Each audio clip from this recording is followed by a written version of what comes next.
Thank you so much, Shoaib, for energizing everybody. I don't know, I doubt anybody of you want to listen to a panel after this dance. I'm not sure. Archana enjoyed well. But today we are here to discuss DEI. Now, it's a tech conference. To my mind, it's a surprising element when we talk about DEI and tech together. I'm not sure. These are the experts who are going to talk about it. But HR is primarily a people's profession. This is not new, which I'm telling to you, but it is built on intuition, empathy, sympathy, some human algorithms that really can't be replicated with tech. But we understand that technology is here intervening every part of functions, be it at organizations or our personal lives. We would want to understand in this panel how, the question for today is how far can we rely on technology to ensure DEI excellence at our organizations? Now, for my first question, panelist, in your opening remarks, tell me, we are in 2025. Present us an ideal state of DEI at any organization, irrespective of the sector. Tell us some of the pointers that should be there when we imagine an ideal DEI state. Thank you, Resham. I think in line with the dance which was happening here just before this session, I wanted to draw a parallel between dance and DEI. So like they say that diversity is like being invited to a party. Inclusion is being invited to dance. And that's when I imagine or visualize that what should it be 4 or 5 years from today. I believe it should not be a field in itself. It should be taken for granted that people will be valued on merit, people will be hired on merit. There will be equality across all areas, whether it's men, whether it's women, whether it's people from minorities, people with disabilities. Everyone's representation in the organization will mirror what it is in the society or in the country at large. Engagement levels of all cohorts will be the same, whether it's an MBA, it's a non-MBA, and these are various cohorts of diversity, right? It's just not only men and women. So irrespective of what you are, who you are, where you come from, you're all as engaged. There's 100% pay parity. Irrespective of your background, you're all paid fairly for the skill you bring onto the table. And it's a absolutely bias-free workplace. So that's what I visualize the next few years to be like. Interesting.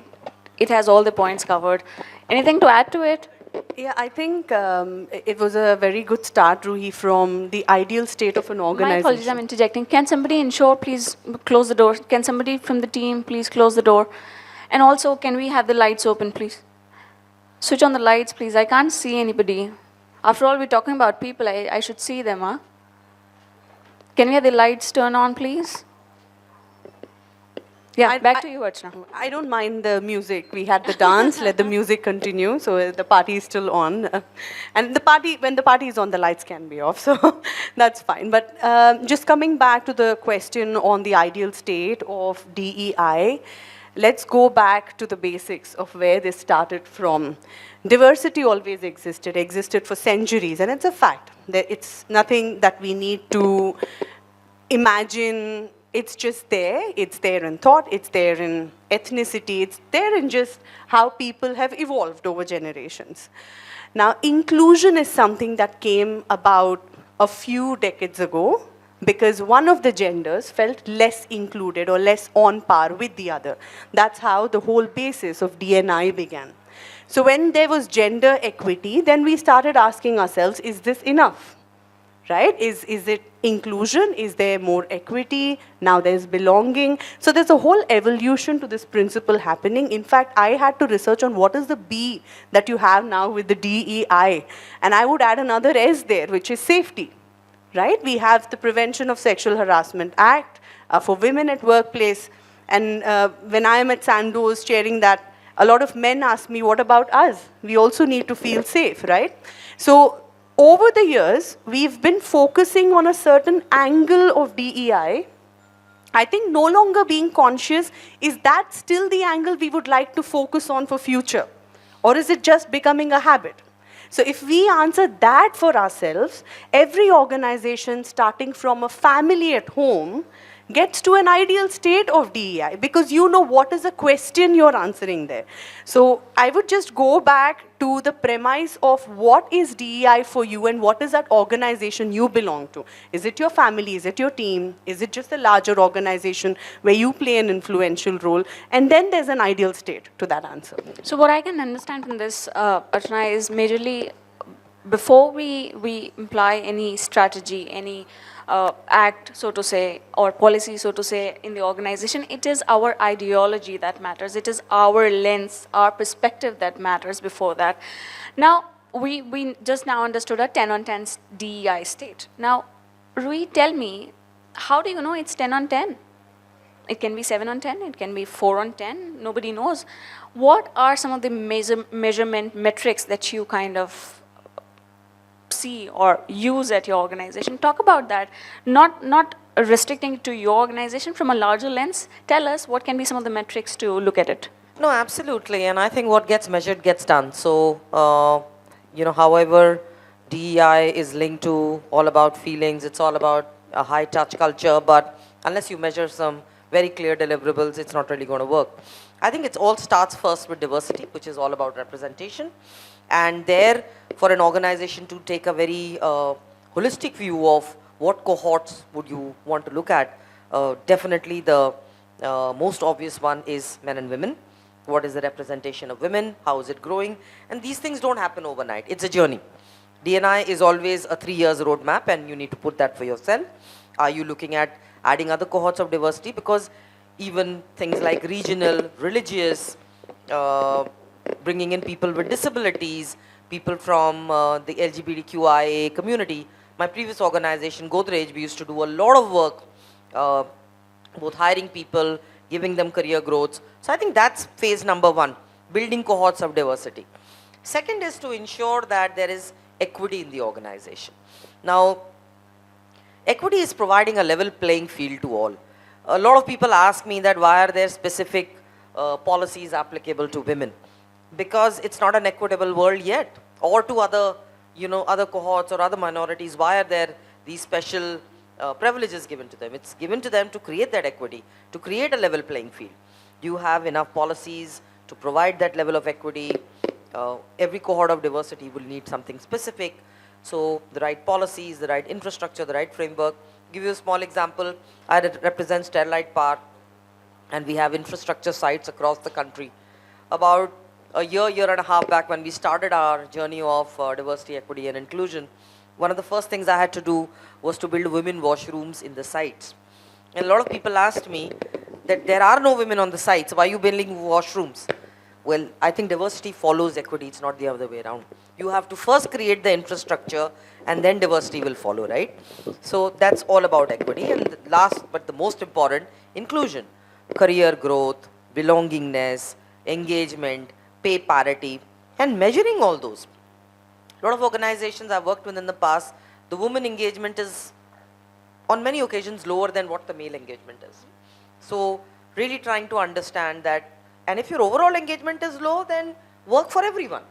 But if there are specific cohorts of diversity where you see that the engagement is low, working for them to bring them onto the level playing field. And she was mentioning the gender pay gap. How do you ensure that you're paying for skills and not for who you are? So I think measuring, putting some very tight measures, seeing the journey, building a roadmap, and measuring yourself against it is very critical. A long way to go, huh? It seems to be just a start, huh? You're talking about building women washrooms is very, very, very basic. Now, we understand that technology has come in to help to cut down the redundancy in the HR branches. Now, it has covered all reading resumes, hirings, or let's say seeing the disparity all across in various functions. But when we talk about inclusion, which is far more intangible, talk about some of the measures that you are working with. Talk about some of the tech tools that you see are, in some sense, helping you there. It's a very interesting question, Resham, because you're talking about tech tools to address inclusion, right? How about a bot greeting you good morning and saying you look beautiful today when you're entering work? Would you still enter with a smile if a person did that to you?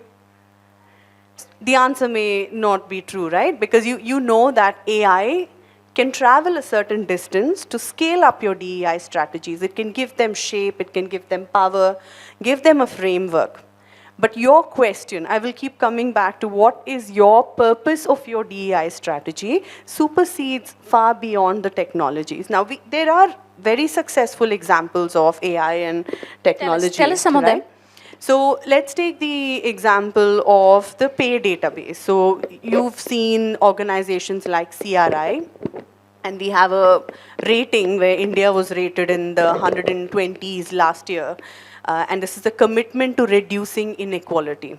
You've got EPIC, which is Equal Pay International Coalition. Now, these are organizations attempting to bridge the gap in pay. We spoke about this. How are they doing this? So here, if you only have an intention to bridge the gap between the pay of genders, if you have the intention to bridge the gap between people beyond their experiences, qualifications, etc., when they come to a certain job in an organization, how do you pay them equally? You need a database generating that. So your Workdays of the world, the SAP, so there is a large integration of companies that has happened who have committed to this cause and who've told, I'm committing to pay transparency and pay equity. Right? So there is a macro level of an organization governing that to say we are now going to bridge this gap of inequality, but that is an example of how a tech base is solving or helping them solve the basic data gap of what is there. Another example is a few decades ago, or even maybe a decade ago, maybe now it's still a reality in a few organizations, hiring panels, right? Hiring panels, though not by intention, sometimes may have not been diverse. We observed that there was one team that came up in one of my earlier organizations, and they came up with this complaint of saying, why do I observe people in my team coming from Maharashtra? And this didn't occur as a fact to the people on the team until they went back, and it was an after fact at that point to say, yes, many of them are from Maharashtra, what's happening here? What we realized is the panel that was sitting for interviews, though it was a gender mix, it was people who were based out of Maharashtra. So there was certain bias playing in, you don't know what level, right? Because if the base itself has some sort of a mix which is not diverse, your team automatically becomes an outplay of that. So here what AI can help you do is to sort a database of candidates that powerful and diverse, a panel that is interviewing the candidates, which is a mix of genders, ethnic race, lots of thought diversities as well, and then give you the mix on top of that as the outcome of how is your gender parity coming up. So the target that organizations see often is, what's your mix, what's your gender mix? And that's what we report as HR heads. But what is the process to get there is what AI is playing still a significant role in. So let's talk about those two examples for today. Interesting, interesting. Now, Ruhie, we talked about how ideology, how your personal perspective is far more important before technology in place. Ruhie, talk about what is your sense on how you look at DEI. Where do we actually draw the line between tech-enabled efficiency and, let's say, human diligence? Because it is all people thing. Tell me, what is your take on this? I think tech is a very interesting tool, like Archana mentioned. I think it is a very interesting tool to support your overall journey. So when you're devising your DEI strategy, and there are multiple examples, she has given two very good examples. I think a lot of the hiring tools, because this entire very strong hiring bias in managers continues and exists, it's a reality. So DEI oftentimes becomes, I used to tell my ex-boss that DEI is a long-term strategy, but it's an everyday battle. because and you can't leave either. You need to have a long-term strategy, but it's an everyday battle. So a lot of times recruiting tools which use AI take the bias out of which are the CVs getting shortlisted, right? Some of these panels can bring biases, and whenever there are humans, there will always be biases. But I think one thing to be a little wary of only purely using tech is if the bot, because that's all artificial intelligence, and if there is an inbuilt bias or an algorithm issue with that technology tool, then you are in for a severe challenge. And I think about a year or so back, there was a case study about a very large organization, it's a multinational, using AI to shortlist CVs, and it was just not shortlisting CVs of women. Because the algorithm which had played into the tool was itself creating that bias. So I think with the right human intervention, using the right technology is important. We've launched an AI chatbot in our organization which measures engagement. And I think that is a very bias-free experience which people get. I also sometimes feel that over the years, because the individual knows that the person at the other end is not a human, he or she is not going to judge you. I personally have seen that sometimes the answers are far more truthful. So when the AI bot is measuring engagement of men, women, and all kinds of cohorts, it gives you a very bias-free data point. So that's another example of how technology can be used for DEI. Good one. Archana, tell me one of the best strategies that you're working with, you want to share with us in this DEI sphere. Sure, and happy to speak for Sandoz here. I'm very proud to be associated with this organization. We are the world-leading generic pharma company, and some of you who might have worked in pharma companies, you know it's a tall ask for a culture. Culture is not a bed of roses for people who make medicines, because the labs are busy, the supply has to be kept alive for patients around the world. So it's hard work. Now with that hard work, how do you keep people happy? It's again two poles coming together and finding a practical way to bridge that. So happy to quote a couple of examples that Sandoz has been doing over the past few years, and we continue to do. First of all, it's our global equal parental leave policy.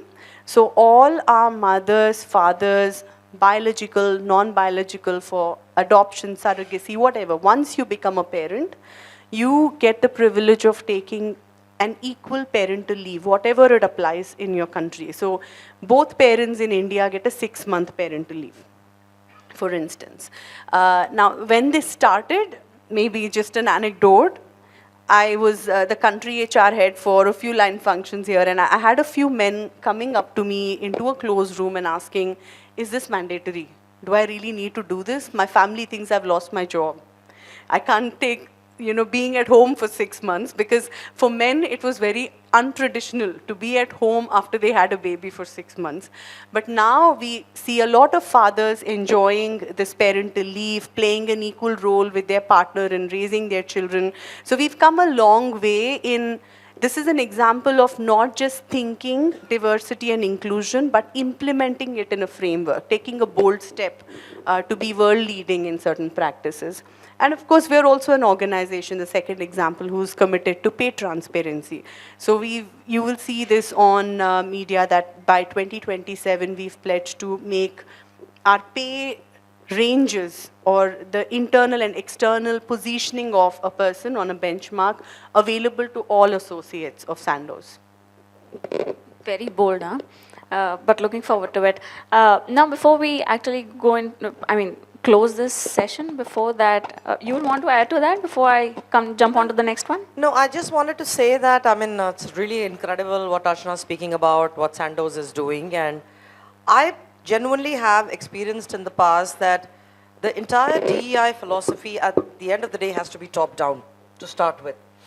And there are lots of organizations which do it because it's the right thing to do by the promoters. Groups like Godrej are known for that. I'm very proud of the kind of work we did on diversity, equity, and inclusion when we were together. A lot of other companies, your top management will do it if you create a business case. I'm currently in the power sector. The women representation is sub 10%. And even if you want to hire a lot of women, across the value chain, first of all, you have sites in far-flung areas of the country. You have to create opportunities. You have to create business cases to go back to the management and say, here's why hiring women is also making very good business sense. And we have been able to do that in the shop floor in our manufacturing capabilities, where we're currently at about 30% gender ratio, and these are women who work on the machines on the shop floor. And we have also recently started a program across all our sites, started with Kishtwar, we're launching it in down south, where we're getting women to work on our sites and we're actually hiring them from the catchment. So I think diversity is always not one of the easiest thing in many industries, but creating this business case really helps you. Very insightful.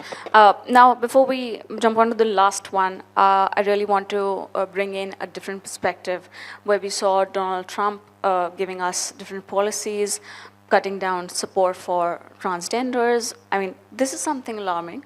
There are many companies. There is a report that states there is a less discussion of DEI in many con calls. And tell me, how is it impacting India's roadmap? How are companies being influenced? Are we going to chart our own way, or is there any other way we are looking forward to? Tell me, what is your take on this and how are you looking at it? Thanks for stating that. And first of all, just to bring light to the topic in the room, not sure if everybody is aware of the change Resham just mentioned, but there was a recent change in US by Donald Trump where he stopped the federal support for intergender transmissions under the age of 18, that was 18 or 16. So that's what he said. So he said he's not going to support it. And you can look up for the story later, but there's this woman named January. She's not a month, a woman, whose story came about for how she observed her daughter was in her school getting influenced to, she mentions, hate herself and become another gender. So her gender preferences started changing, and she observed examples in her school where the parents were kept in dark as this was happening. So that was a step taken by US. They went, I think, another step further, and they've taken more measures now. For example, they do not recognize in your passport anything apart from male, female. Because by birth, you are one of the two sexes, and there is another minority, which is still medically possible. But then what the states called out for about 20 or more states is to say that gender is not something that you will report on a passport. What we are interested is in your sex, right? So the question now is, how does that impact what we do here in India? And it's a truth that I've also read the report that a lot of companies did not talk about their DEI stats in their board reports. Now the question is, of course, as a country, we are influenced by what the US did, what Europe did, what our partners and sponsors have done for the businesses that have been set up in India. The question is, was that the only base? Right? So there is a certain influence in how we start seeing it. Companies went a long way by building LGBTQ washrooms, support systems. In Sandoz, we have an insurance provider where we fill a form where we're asking for partner. We don't care who they are, like male, female, whatever. It's your preference, right? So companies are going a long way in that direction. They might want to cut short in one or two ways to say, is it worth going so far? We will still respect who you are. We will still respect your gender preferences. But are we going to make a whole lot of investment in that direction is what a question companies might ask themselves. This is my opinion. But that was not the only thing that was driving the DEI strategy for Indian companies. 100%. For a long time, we as a country have empowered our women for societies and generations together. So one change in US, I personally do not think will majorly impact what is our thinking. And everybody in this room should support that thought that we need to have our individuality to our DEI, BS, whatever that acronym now spans out as story.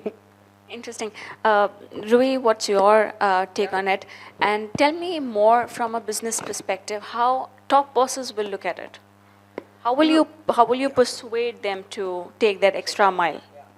Look, I don't think we can deny that there will be an impact. Archana is absolutely right in whatever she has shared, and there are multiple areas. And immediately after the announcement, which was done by the government and Trump, there were lots of news and loads of news reports that this large organization rolled back their D&I practices, and these are public statements made by those organizations. So those are realities. Now, there is a very obvious funding requirement which supports a lot of these D&I practices, right? And a lot of that funds might be coming from the parent company, which could be based out of US. So that impact will be there. But I'm 100% sure that India Inc. will bounce back, because India has its own individuality. For years, whether it's work with the LGBTQI, whether it's work with people with disabilities, or the kind of work which government is now doing with women, I think it will go a long way. Recently, a Pride Fund was launched by 3-4 large companies in India, which actually had no bearing by what Trump did back in the US. So I absolutely have a lot of faith in the Indian government, in the Indian system, in the Indian organizations, that we will definitely bounce back. There might be a little bit of a overhang over the next few years on the minds of some people in the top management, but I don't think it's going to go a long way. Interesting. Just the final bit of it, we'll left with just 1 minute. In 30 seconds each, tell me what will be one strategy, framework, tool, anything that you would like to put in place to see a 10 on 10 DEI at your organization. I would put happiness there, right? I think I love the way you put it, Ruhie. DEI should not exist as a formal topic in organizations in future. Look for something that's overarching what you're solving for. It should be happiness. Happy employees are naturally happy, and they are who they are. So it's happiness. Like I said, start at the top. I would look at a absolutely balanced top management, more women leaders. That would be the ask. Very important and very, very insightful. Thank you so much. And that brings us to the end. Thank you for joining us for the panel. Can we have the huge round of applause? Do you have a question for him? You can talk to them once they come down from the stage. Are we ready for a picture, huh? I missed the applause though. Can we have a next round, huh? Thank you, Resham. Thank you so much. Thank you. Thank you.